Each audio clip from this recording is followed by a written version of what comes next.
السلام عليكم ورحمة الله وبركاته. حبايبي حبايبي أم حبيبة، تعالوا شوفوا معايا النهاردة الكشري حلة واحدة، لا مواعين ولا حاجة، وبسرعة بنعمله في ثواني. حطينا هنا طبعا أنا كنت محمرة البصل، وكان عندي البصل الأحمر، محمرتش من البصل الأبيض. حمرت البصل وخدت الزيت بتاعه وعملت منه، حطيت الرز، حطيت الشعرية هنا وحمرتها وحطيت عليها رز كنت غسلاه كوبايتين، دايما بعمل كوبايتين مش اكتر، وبحط كوباية عدس وكوبايتين رز وكوباية شعرية صغير. حطيت الشعرية وحمرتها وحطيت عليها العدس، كنت سلقاه نص سلقة، او ممكن ننقعه قبلها بشوية، او ممكن نسلقه نص سلقة. المهم حطينا كله على بعضه، حمرت الرز مع الشعرية وحطيت العدس معاه.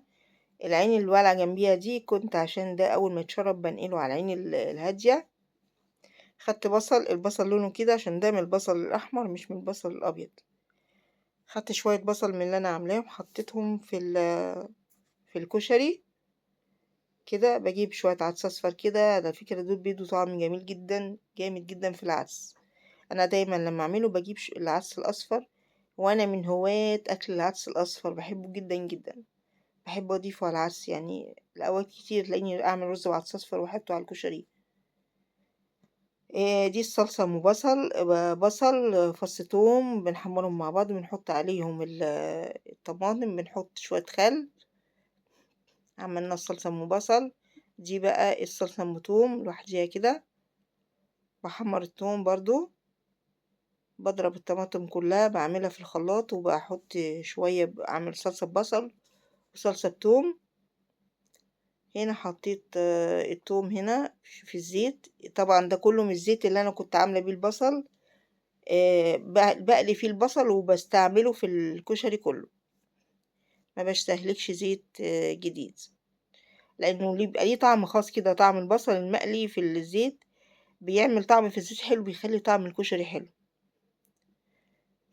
هنا اتحمرت اهي، حط عليها شوية خل كده، الخل بقى بيدي طشات الخل بتدي طعم جميل جدا في الكشري.